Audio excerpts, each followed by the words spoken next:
What round they rise to find ass? You're playing touch butt with that dork in the park, the ponytail. And I'm the one who ain't got no training partner. I don't think so. You seem to have it all figured out when you're playing midget.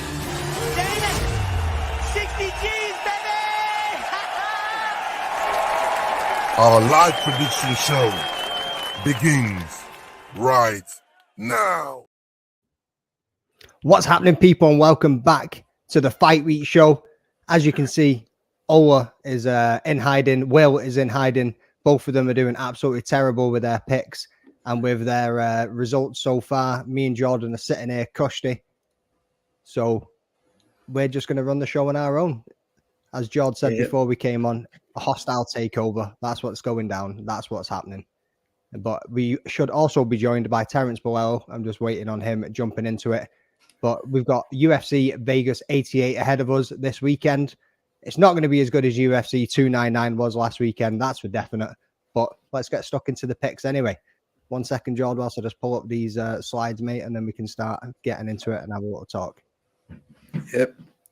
I think, a bit of a fucking weird week for the show here, guys.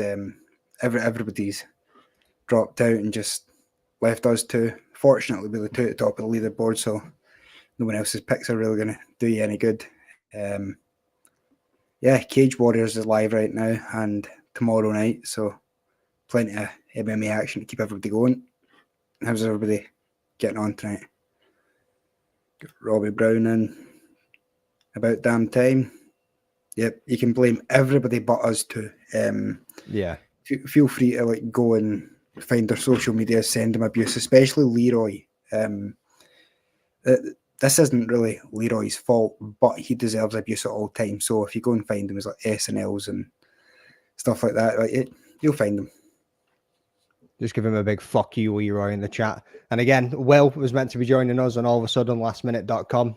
He said, see you later. Oh, it is wrapped up, to be fair. He did mention it days ago that he's wrapped up with some family responsibilities, but he will be back next week. I'll see you here. But yeah, let's get going, mate. Let's get going. We got Beans MMA in the chat. Cheers for joining as always, dude. And Robbie, mate, like you were doing anything else, sitting there about damn time. I know what you were doing, hee-haw, just sitting, waiting on us turning up. So let's go. So we got Chad Anheliger versus Charalampos Grigoriou. Bantamweight, 135 pounds, 12-7-0 record for Chad. I'm not even going to try and say his last name because I absolutely butcher it. Grigoriou, 8-3-0, 37-31. What are you saying, George? What's the odds, mate?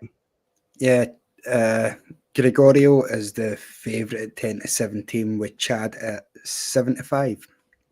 Wicked. So how do you see this one playing out? All right.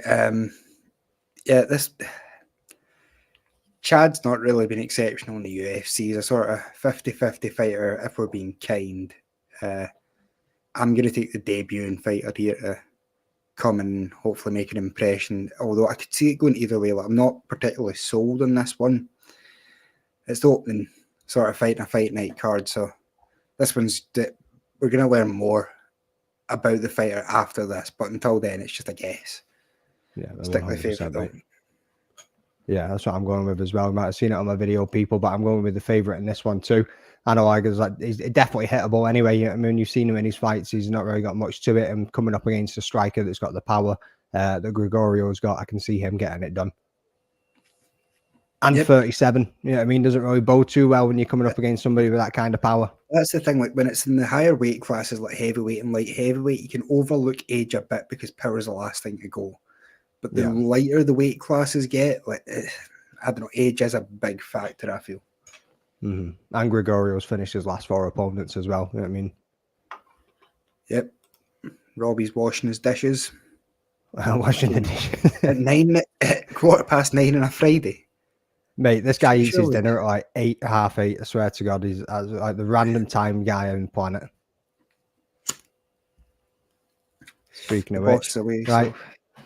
Yeah, that's it. Let's get into the next one. So, look at this. Skip that one over. Open this one up. We've got Thiago Moisés versus Mitch Ramirez in the lightweight bout.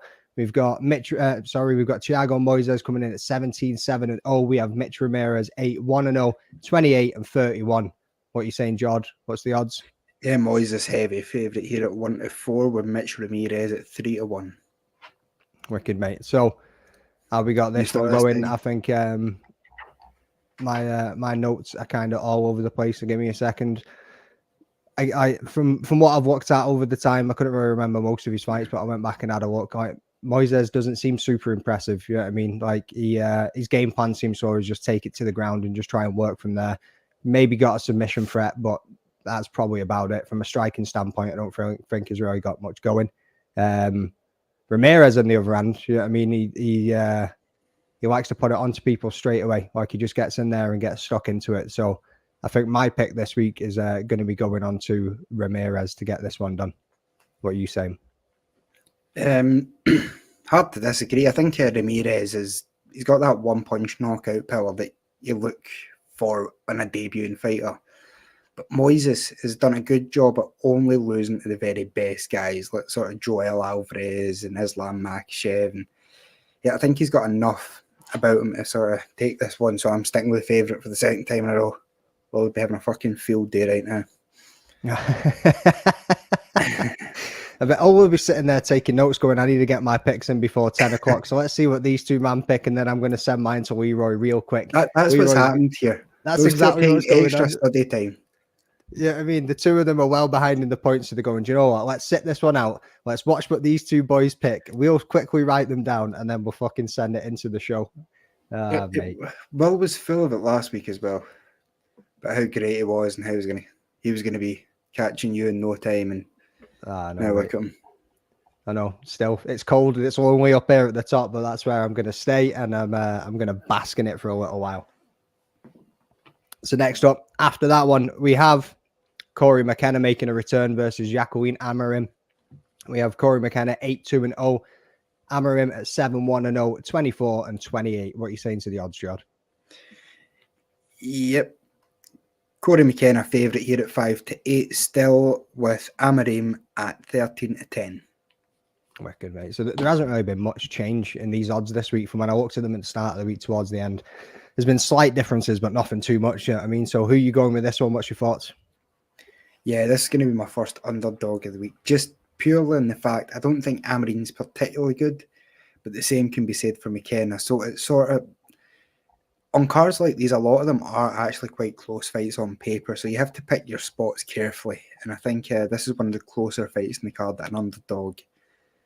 Not that I think she's definitely going to win, but she's got probably one of the better chances for her price. I think McKenna's looked a bit unsteady at times. When she's looked good, she's looked like a prospect, but then at times she's also looked a bit unsteady in herself. So I think I'm going to go with Amorim here, maybe to get the split decision. Fair, man. And obviously she's coming back after COVID and having some issues with cardio and breath work and all the rest of it, so it's understandable to go that way. How's she going to look when she... I mean, I think both of them... Well, no, when was Amorim was last out? Not too long ago, was she? Or had they both been out for a little while? I feel no, it's just McKenna was out since 2022, wasn't she? Yeah. Sort of mid-2023, Amorim's been out from and McKenna has been out since 2022, December. No, okay. I'm going the opposite on this one, mate. I'm going to go McKenna, obviously coming back, and there is those concerns. But from going back, looking at tape, and obviously considering how they're both going, I think Amorim is poor in the guard. Like, don't get me wrong, if she's got somebody's back or if she's got the top control herself, she can do quite well. Her striking isn't fantastic. She's not really got the power to put anybody out of there. Even when she was in top guard and she got the finish in her last fight when she was doing the ground and pound, it was just... There was nothing to it. It was just pitter-patter punches. It was just the volume that ended up winning the fight, I think, rather than the actual damage she was doing with them. And then when you look at McKenna, obviously Brazilian Jiu-Jitsu and grappling is pretty good for her too. She's got a few submissions under her belt. And I think if she managed to get Amorim into the guard, and I think if she's in the top guard as well and holds her there, I think she's just going to put it onto her. Her striking's a little bit better. She's got the advantage in the striking. And I think she's probably got that little bit more of a power advantage as well. So I'm just going to go with McKenna on that one to get it done. It's fair. On to the next. What we got? So we got Josh Culibao versus Danny Silva. Josh Culibao coming in 11-2-1. Danny Silva at 8-1-0. 29 years of age for Culibao and 27 for Danny Silva. What are we saying about the odds?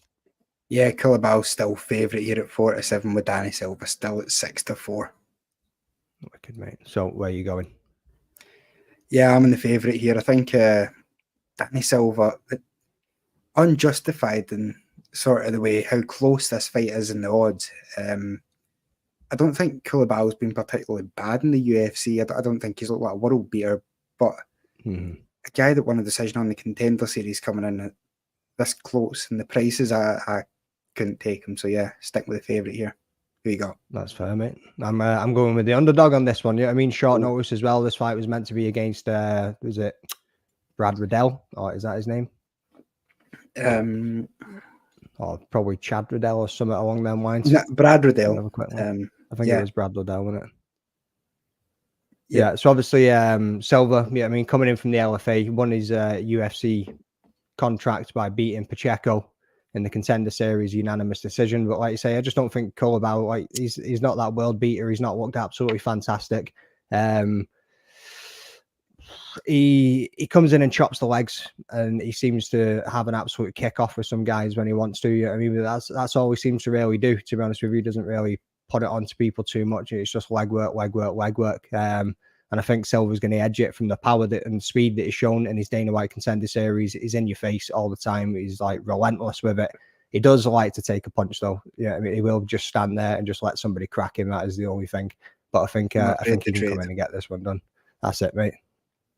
Yep. All right, sweet. Let's move on to the next one. This is going to be the quickest picks and prediction show you people have ever seen without Ola and Will going at each other's throat for 30 really minutes of it. Have to add something on at the end, fucking some freestyle rapping or some shit. You can take that one if you want, mate. I'm not doing that. Fuck off. I don't think I've got the accent. Don't hear many Scottish rappers. No, not at all. But anyway, we got Ode Osbourne versus Jafel Filho.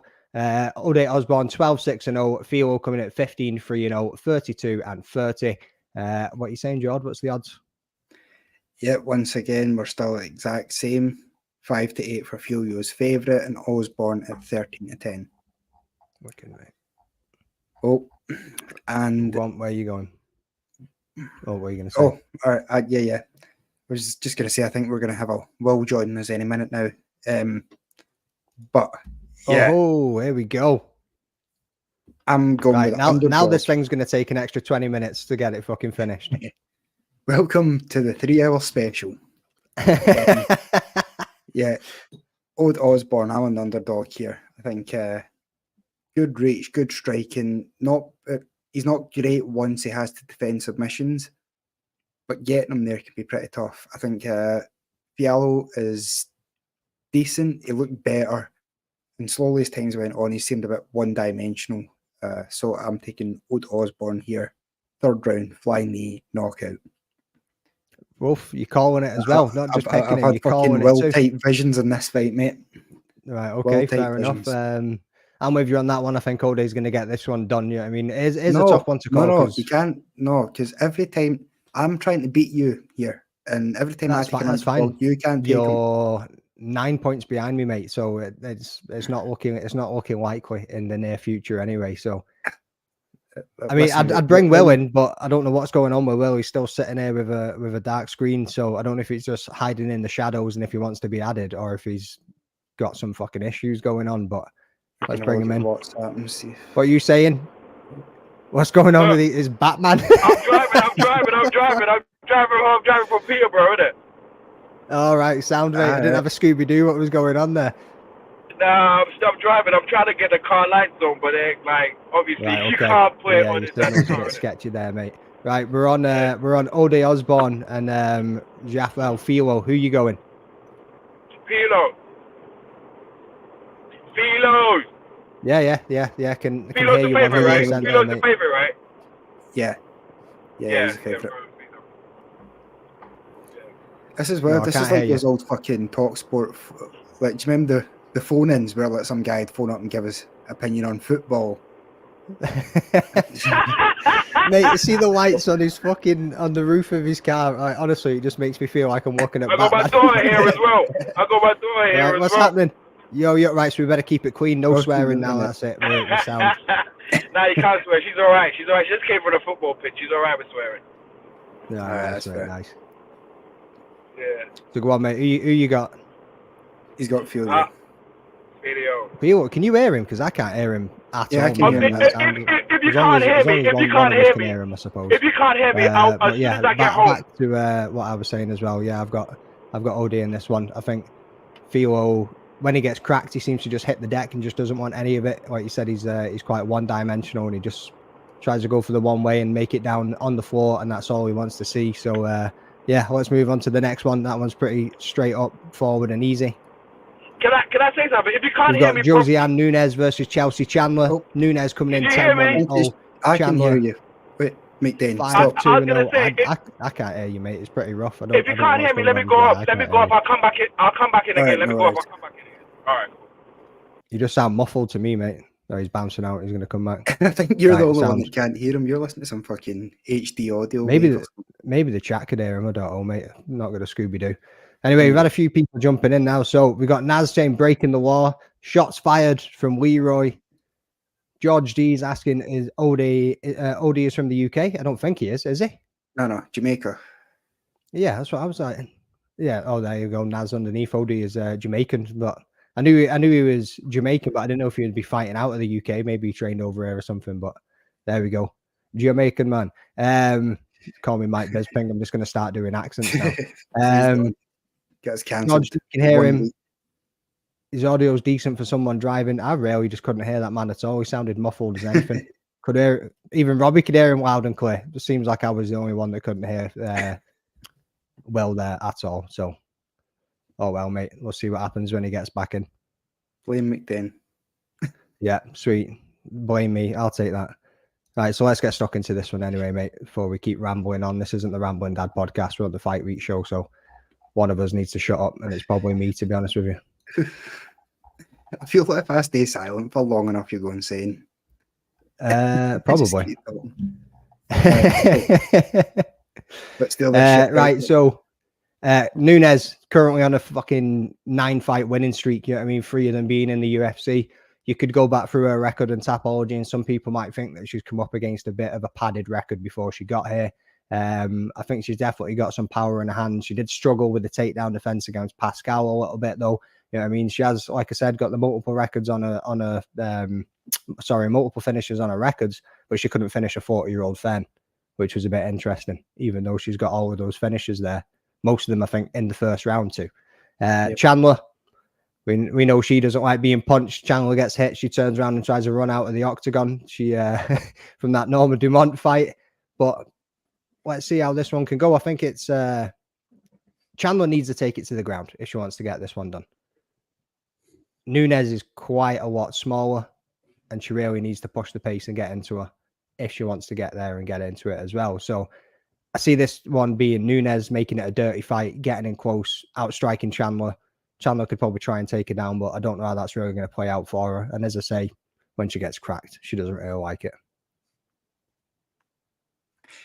Yep, I think you're along the right lines there. Nunes, for me, it is the grappling that sort of worries me. Chandler being a bit bigger, I think she's going to be able to get it to the ground.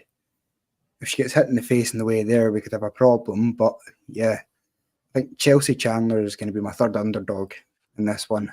Yeah, again, this is another one that is a 50-50 striker versus grappler matchup. So you're taking your chances in the coin flip here as to who gets to implement their game plan.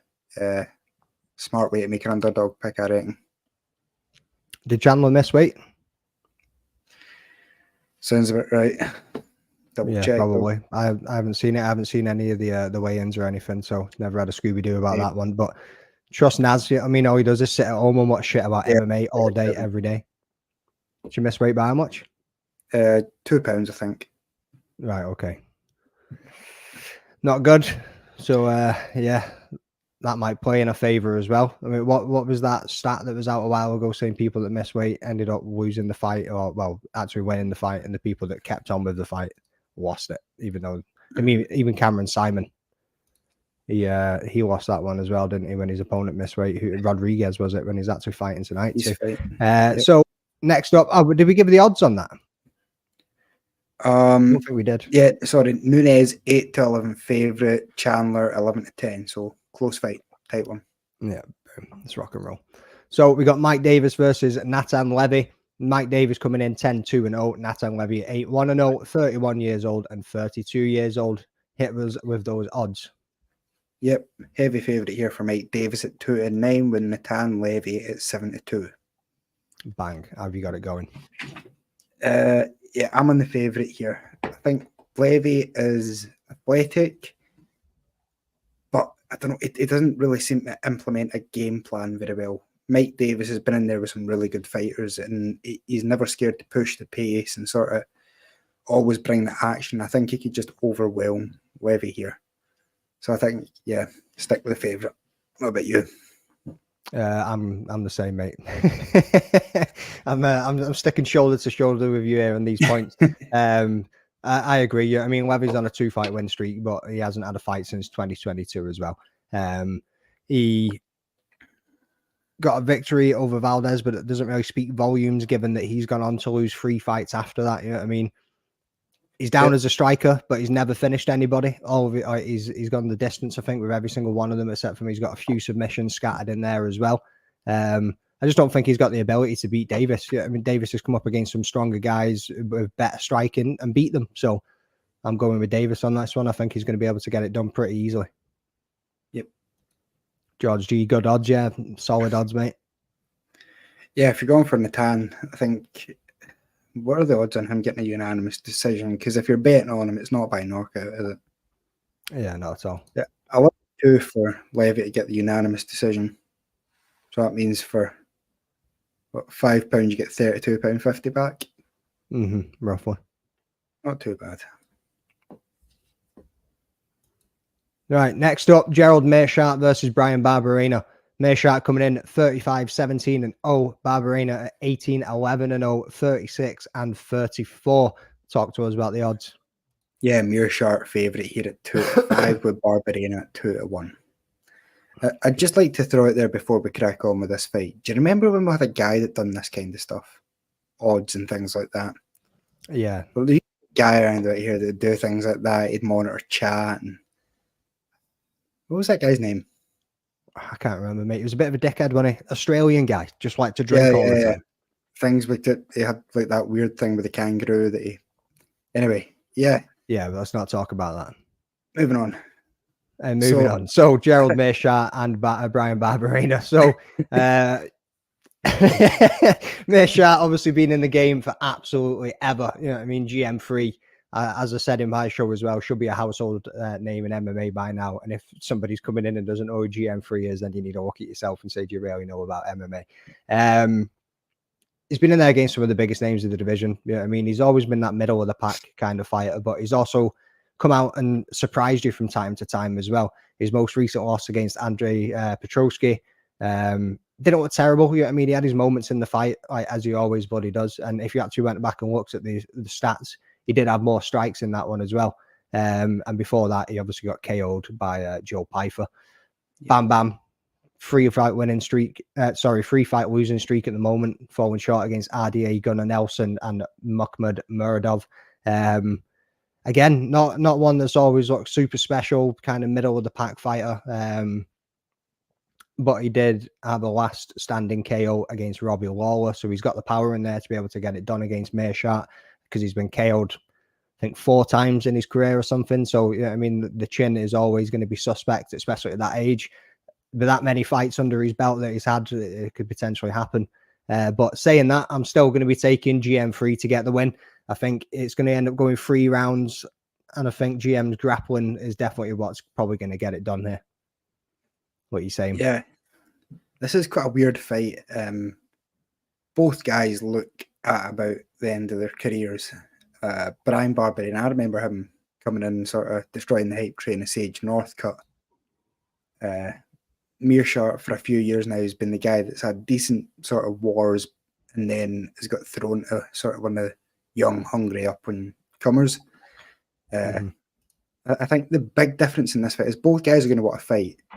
Barberena definitely has a better chance at the sort of knockout if they get into a brawl, but Meerschaert's got a decent reach advantage over him. So if he does use those straight punches, Barberena is the type of fighter to walk onto them and just sort of that. He's going to take a beating to try and get in range where he can start throwing dirty boxing hooks and uppercuts. So I'm not super confident on this one, but I'm going to be taking the favourite Meerschaert to sort of win purely on the fact that he's got more tools to make this his fight. If he uses jabs and straights, it's his all night. Now, like I say, if he mixes it up with the takedowns too, because we've seen Barberena when he gets taken down, doesn't really survive that long and doesn't do that well. You know what I mean? But like you say, he does bring the fight every time that he turns up, and he's always willing to absolutely throw down. But you've got to be in the range, and Meerschaert's got that reach advantage to keep him at bay, I suppose. Up next, we have boom, Pannie Kianzad versus Macy Chiasson. Kianzad coming in at 16-7-0. Chiasson coming in at 8-3-0. 32 years old for both of these women, and neither of them have had a fight in 2 years. What are you saying, George? What's the odds on this? Yeah, still the exact same. Macy's favourite at 4-9 with Pannie at 15-8. Yeah, who are you taking, mate? I'm with a favourite. I mean, I could use Naz's theory why this is going to win, but I think Macy's probably just the tougher fighter, better boxer. I've not got super strong feelings either way on this one, other than I think Macy's probably going to do it because her striking's a bit better. Fair, mate, fair. And shout out there to AFC always. What's happening, man? Thanks for jumping in. Paying like Bane, see you in the chat. A man's name I probably can't pronounce, so I'm not going to say it. Big up, brother. What's happening? But let's get back to these fights. I think you should try and say his name, mate. I really don't want to try and say his name because I don't want to offend the man. You know what I mean? But we can give it a go. Go Sealy Buffelezi. Buffelezi. If I'm wrong, go and type it out how it's pronounced in the chat, and let's see if I got anywhere near that one. I'll just call him Sealy, man. That's probably the closest I'll get to it. Where's my badge gone? I don't know, mate. What badge did you have? The only person that should have a badge on this stream is me, because I'm top of the table, and that's me just blowing my own trumpet. But you've got a badge. You got a special parking space and everything. With my name on it, like a golf club house captain. Yeah, nobody better be parking in my spot. So Kianzad lost to Macy back in. Say that again, mate. The blue one. Is it not the blue one?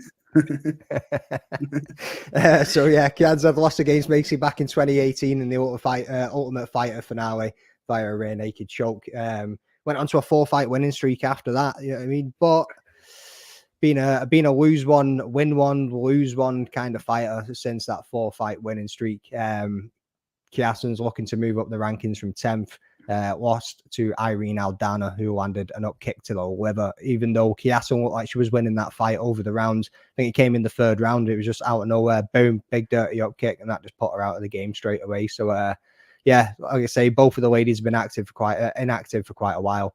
They've never done anything to kind of separate themselves from the pack or from each other. To be honest, when you look at both of them, you're not like leaning more to one or to the other in terms of skill set or ability. So, let's just see how this one plays out. But I'm going to be backing Chiasson to get this one done as well. Decision victory. And that's how I see this one going.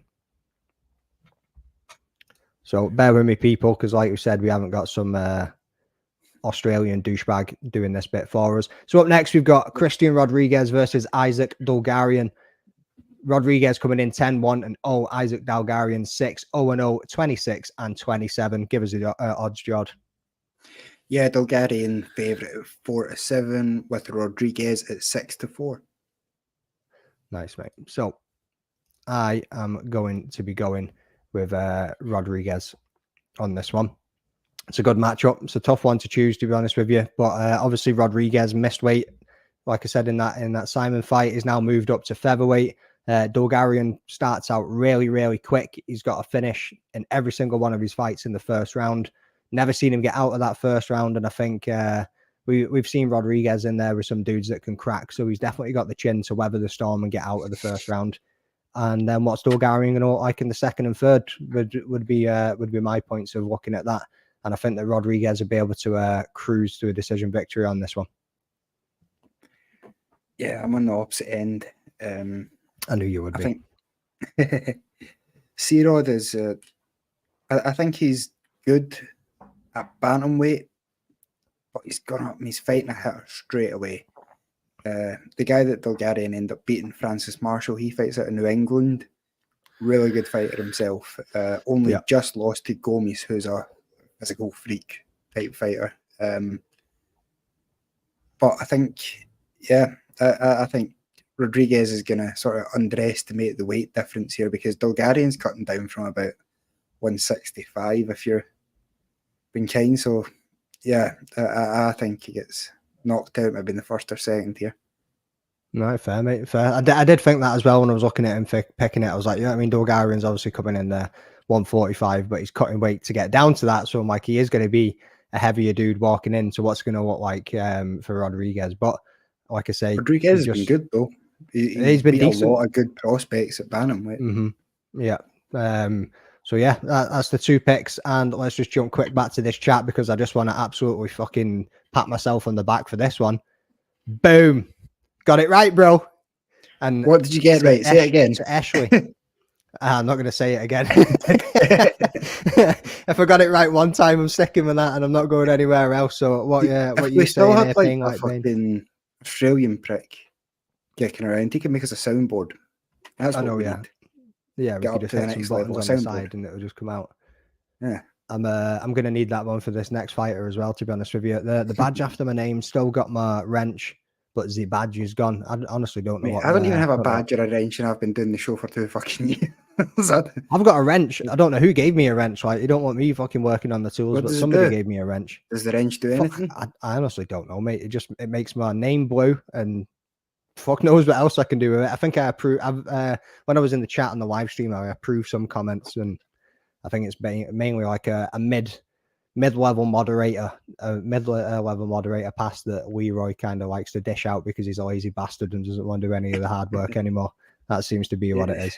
So next one, those kangaroos, I'm telling you.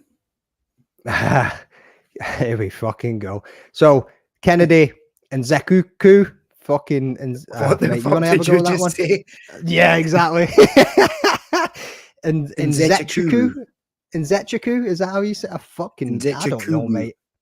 Right, go on, go on, you say it, or just Kennedy and Nzechuku. Yeah. See, because you don't even want to step up to the plate and say it. You fucking. I just douche. did. Ovens St. Preux is the man he's coming up against. We got 12-4-0. For Kennedy and 26-17-0 for St. Preux, 31-40, mate. 40. What's going on with this man? What are you saying? Yeah, heaviest favourite in the card here with Kennedy at 1-7 and Owen St. Preux at 5-1. Wicked, mate. Wicked. So who you picking? You know, I was tempted here for a slight second to go for the underdog. No, you weren't. I really was a St. Preux. Like, he's had some knockouts against people who were over eager, like head kick knockouts, violent ones. And Kennedy can be like accused of sort of not keeping his defence up at all times and sort of marauding forward a bit in Ngannou style. That being said, he's 40 and his chin's been cracked a wild amount of times. So you're gonna have to stick with the favourite on this one. It's as much as it might be nice to pick Ovens in what's potentially his last fight. Yeah, I think he's probably going to get knocked out violently by Kennedy walking forward and flailing his arms side to side as he does. Yeah, and obviously St. Preux has got that Von Flue choke in his bag all the time, but Von Preux, we changed that. Say that again? We changed it to the Von Preux choke. The Von Preux, yeah, fair enough. Yeah. The Von Preux choke coming in, but I don't think it's going down to the ground. And even if it does, I can see Kennedy bringing it back to the feet. Yeah, I mean, but I don't think it's going to get there. So I'm the same, mate. I'm going with the favourite in this one. I'm backing Kennedy. I don't see him being a threat, like I say, in the grappling exchanges from St. Preux.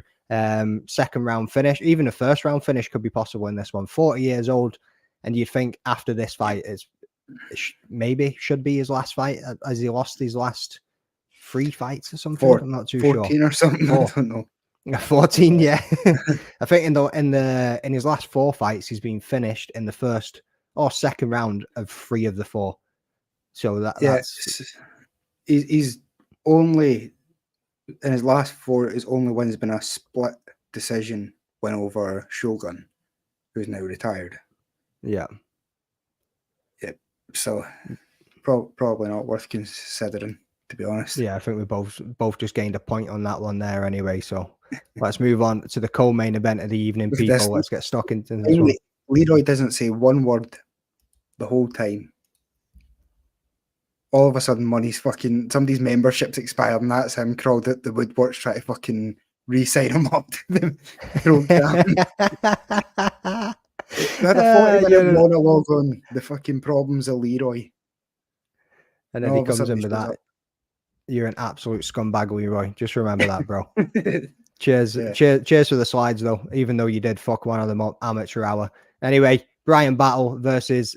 Is this Ange? Or I was like, see, when I was doing my recording for my own video, I was like, I've got so many bloopers and I've got an idea to do with the bloopers, like, but I was like, Ange. I was like, my auntie fucking Ange. What's fucking going on? Is it Angelusa?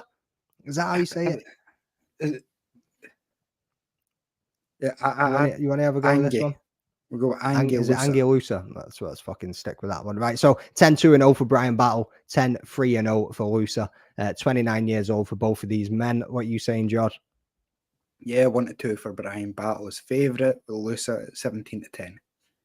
Boom. So I'll take this one first for once. I think I've let you go first the last fucking few times. So I'm going to take Bryan Battle in this one. Never been KO'd. Gabe Green tried to rock his fucking socks off and light him up. Bryan really counters well. I mean, so I think at 175, well, not 175. Sorry, that was me looking at my old American odds for that video. He's a decent guy to stick with. I think he's gonna keep out of the way. He's not really gonna get into it too much. But Lusa currently on a 2-fight winning streak. His most recent victory over Rhys McKee, where he did look quite convincing to get it done, to be honest with you. I had Rhys McKee winning that one. He lost his Dana White Contender Series to Jack Della Maddalena, who has obviously got on to big things, so it's not a massive thing to lose against him, but I'm still going to be backing at Bryan Battle because he's just been on a wicked tear of just finishing dudes recently. I mean, and Lusa's mostly gone the distance since he joined the UFC. Yeah, I'm sort of along the same lines. I feel like Lusa is perhaps the better technical striker, and maybe even the better athlete. But Bryan Battle, I don't know. When I first seen him sort of coming off the Ultimate Fighter into the UFC, I really wasn't expecting too much. His body kicks have sort of been like a revelation. It's really hard. Yeah, he's someone that I look forward to watching fight now. So I'm thinking that he comes out and possibly finishes Lusa. I know it's not something that's common. But yeah, I think he might get the finish in this one. Bryan Battle is someone to look out for in the division, I think. Oh yeah, 100%. And again, just back onto Lusa, he's a bit of a headhunter. Yeah, I mean, he's always looking for a significant strike. He's always trying to catch the dude with the heaviest punch that he could probably throw at them. Doesn't really mix it up too well when you go across his stats. He doesn't have many shots to the body. He doesn't have any shots to the legs, and he's just honestly just going for the head all the time. And I think that's just going to work in Bryan Battle's favor in this one. So let's move on to the main event. I thought Will might have tried to jump back in here just before we get this one wrapped up. 38 minutes, that's all we've been running for. And I think 5 of them were me trying to hear Will. So let's get the slides up. Tuivasa versus Marcin Tybura. Tuivasa is 15-6-0. Tybura at 24-8-0. 31 years old and 38 years old. What are you saying, George? What's the odds? Yeah, both dead even at 10-11 here. So no favourites underdogs in this one. That's a bit shite, isn't it? I think when I've got my 3, I'm good. Yeah, I've got mine in there as well, but I'm pretty sure it was just shy. When I done my video the other day, I had Tuivasa was at -125, Tybura was at +100. You know what I mean? So they were almost even, and obviously that's been swayed a little bit over the last 2 days. Yeah, so where are you going? What's your thoughts? Who are you picking? I can see you taking Tybura in this one. I've got a feeling. So you were right initially. My first skim through, I looked at Tybura and thought, do you know what? Like, he's just in better form than Tuivasa. He's looked a bit more consistent. You know what you're going to get from him more of the time. But then you look what Tuivasa's actually lost to, I know he's on a 3-fight losing streak. So he lost by submission to Volkov, which he's got no grappling game. Volkov's a big guy. Yeah. Sergey Pavlovich and Cyril Gane, who are two of the better strikers in the division. Before that, he knocks out Derek Lewis, Sakai, and Greg Hardy. So dirty elbow. Yeah, if you have a look at his like opponent and their mutual opponents, I think it's just Sakai. Tybura goes to a decision, whereas Tuivasa knocks him out. So I'm taking a chance on Ty here. I'm going to channel the spirit of Ola now that he's no longer on the show for the week. And Tuivasa goes under the bus if he loses this week. No, okay. Yeah, I'm going to take the chance that he's... I don't know, he is a better fighter. Like, he's so confusing because I feel like he's a bad fighter that somehow gets the wins. Like, he has no gas tank really to speak of. His boxing's good, but he's very hittable. Mm-hmm. Yet somehow he's like that Mark Hunt type figure, but less refined, where he always seems to find a way to get the knockouts against anyone outside the top 10. Yeah. Where you 100%. And what you say there with with Tai Tuivasa as well, and that Cyril Gane fight, obviously he took the loss, but it was in like the third round. You know what I mean? He had his moments in there where he was standing and banging and cracking Cyril Gane as well. So you can't really count him out when he's literally being up against the top dudes of the division, really. And he is that type of dude. He's an all or nothing fighter. It's like, I'm gonna die or you're gonna die, and that's just the way that he goes. I don't think he goes into a fight thinking, right, how can I just edge this to a victory? It's literally, I'm knocking you out or you're finishing me, and that's how it's going to be going. Like you say, Tybura, like, yeah, decision guy. You could probably rely on him knowing what he's going to do more often than not. But if you look back at Tai Tuivasa as well in that Volkov fight, he chopped the legs of Volkov like a motherfucker before he ended up getting submitted. And I think if he can come in there early, like we've seen with Tom Aspinall do as well, chop the legs of Tybura a little bit, crack him, put it on him, go in with a bit of pace and a flurry, I think he can get this one done as well. And I think he needs it now more than ever as well. Like, he really does need to get that finish if he wants to remain up there in the top 10 of the UFC. Obviously, these are ranked 9 and ranked 10, so there's not going to be much difference depending on who bloody wins it. He's still going to be there. And again, Ty's never going to be a title contender, especially when we've seen him come up against the people that are, and he's failed, you know what I mean, falling short on every single one of them. So it does kind of beg the question of where's his motivation at? What's he really thinking of going into this fight? But I'm backing him too. So yeah, that's our picks, people. Obviously, nice quick show tonight. Wait, triple point thing. Oh shit! Yeah, sorry. We Almost ran right away from that. So yeah, dog of the week.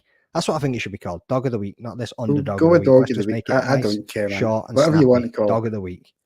Let me get my notes up and let's see who I banged on this one. I think I remember who I done, but yeah. So who have you got, mate? Are you going dog of the week? Jesus. All right. I don't even know what dogs I've taken.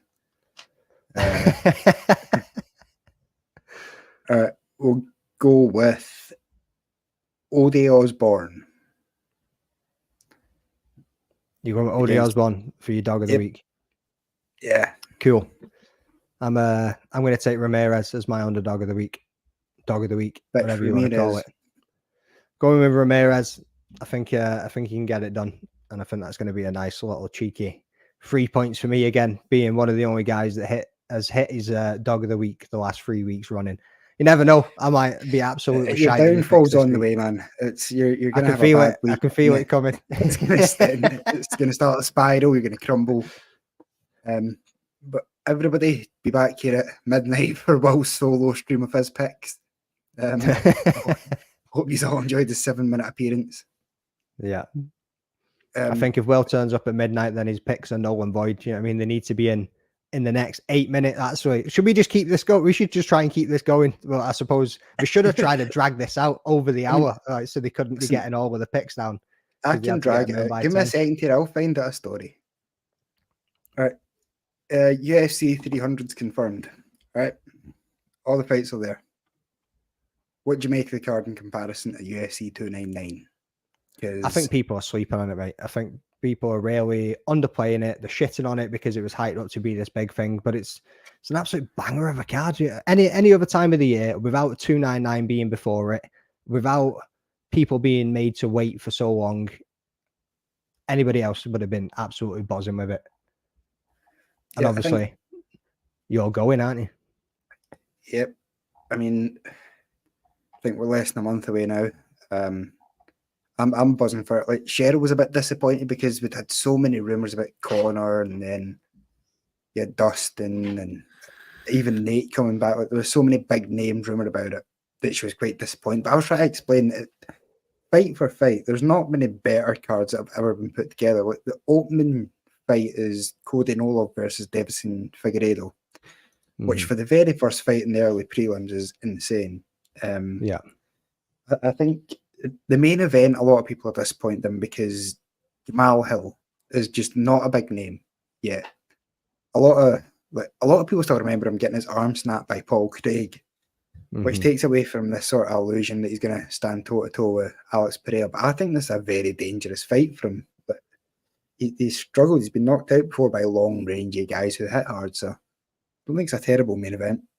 Yeah, 100%. Just to build on that as well, I think people are probably not really liking him too much, or maybe not considering him too much because of the shit that he was giving to Ariel Helwani, how he's been going about in his own podcasts and things, and just how his general character's been, I suppose, of late. He's not been like the most fan favorite kind of guy to be looking at and backing, but like you're not wrong with that starter to the early prelims as well. You know what I mean? It's not just prelims, it's early prelims with Davison Figueiredo, Cody Garbrandt. Then you got Bobby Green and Jim Miller. Like, mate, that is going to be an absolute fucking war between those two.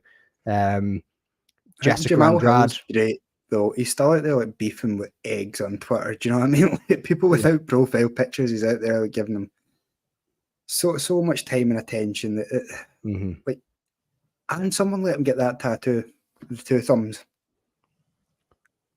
That might be the worst tattoo in the UFC, right? Is that sounds like a YouTube video you might be working on, the worst tattoos in the UFC? Do you know what? That's not a bad idea. It was between him and who was it? Was it Alan Belcher that had a Johnny Cash tattoo?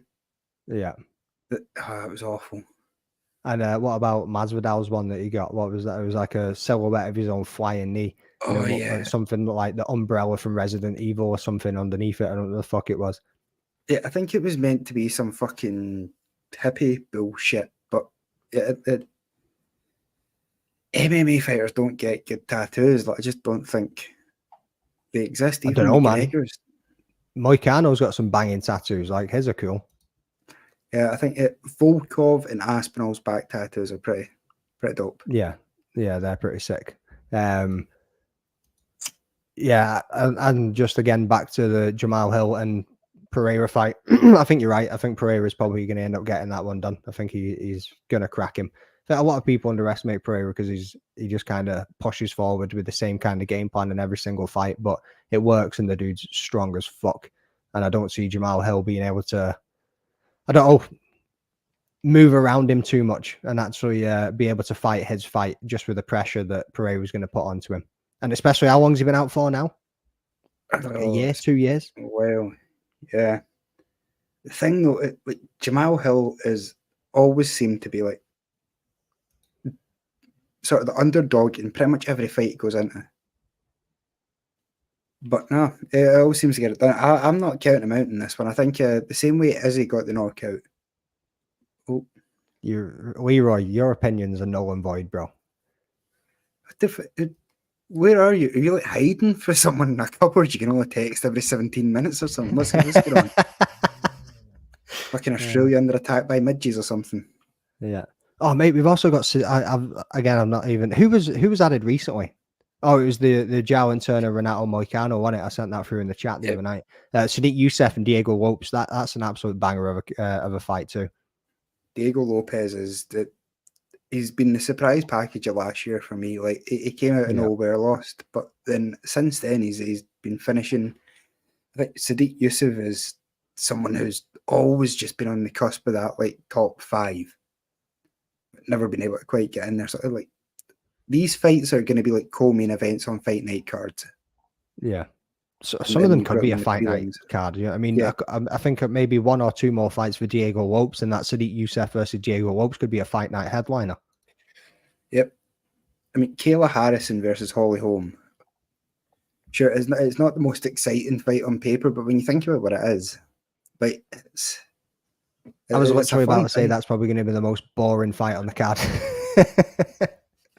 But Holly Holm versus Olympic judokas traditionally have ended pretty fun. Like, I mean, she fought Ronda Rousey and knocked her out. She does the exact same to Kayla Harrison at UFC 300.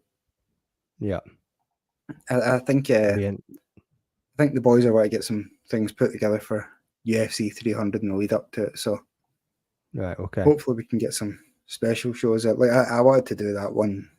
We were talking about where everybody gets $100 budget or £100 budget to pick out bets for the card. Because I mean, making picks and making bets are two different things. And I think as of your recent success, like you're £1 to fucking 436. You know, it could be interesting, man. Yeah. Especially with the stipulations of the show, obviously needing to take 3 underdogs, your parlay or whatever you want to call it on your phone doesn't always translate to what we've talked about in here. And we're not always just doing full card picks on a bet. You know what I mean? I'll always chuck a full card bet on just for the chance, like that came in the other week. You know what I mean? But generally, if I'm looking at it, I'll try and go for doubles or triples, or I might even try and pick a round that somebody's going to get finished in. Or I think I got Sean O'Malley with a KO on Aljo in the second round. You know what I mean? I had that. I think I took away like just 35 quid, just something small. But you know what I mean? There's like you say, betting and picking is 2 completely different things. And I like you also need to. This is good for competitiveness, but I think a lot of people that end up watching the show are trying to make their betting picks. So maybe if after this show, like early on a Saturday morning, a pre-recorded thing was released to betting picks and stuff like that. Good work. as a group, little group betting picks. I like Leroy was saying, maybe something that we could do after it, where we just kind of have a little rundown of these. These would be the doubles or the triples or whatever that you'd be looking at putting on. That could also work too. Yep. Who else we got on there? Charles Oliveira versus Arman Sarukian. That is an absolute banger too. Yep. How do you see that one playing out? I mean, I'm not going to give away all my picks too early on because I was about to say, mate, you better get your picks in now, because are you going to try and join from Vegas live at a location? Might be difficult. I think I'm actually at PFL that night. I managed to get credentialed for in the Virgin Hotel. Right, PFL having a night of fights the night before. So I think I'm going along and do the press stuff over there. Nice, mate. But yeah, I'll manage to get my picks in first. I think, I'm not going to give away too many of my picks right now, but I think that fight is going to be the best fight in the card, but as far as it being back and forward. I think Charles' last chance at getting a shot at the title versus Arman finally getting that rematch with Islam, where it was so close to actually sort of doing it. Yeah, I'd just like to take this time to say it's 10:01. And we're calling it a day. Yeah, we're calling it a day. Is there anything you'd like to say to Will? Yeah, Will, you better have got those picks in by 10 o'clock, mate, because if you didn't, null and void. You clip this, Leroy. This is the moment. Send it to the group chat right now. Will's forfeited dollars. Oh, Leroy's managed to escape the cupboard and get a few more messages in real quick. I think that's a good idea. Of course you think that's a good idea, because you don't have to do fucking anything for it. You know what I mean? You absolute douchebag. For every full house in the competition, they hit 75% of the time. Well, suppose when you do look at the average, I'm quite happy with a betting average of, or a pick average, even with the stipulation of 3 underdogs, of 60% plus. That's not bad for MMA, like, at all. That is really not a bad percentage to be hitting. You know what I mean? He's got Will's picks. Oh, fuck you.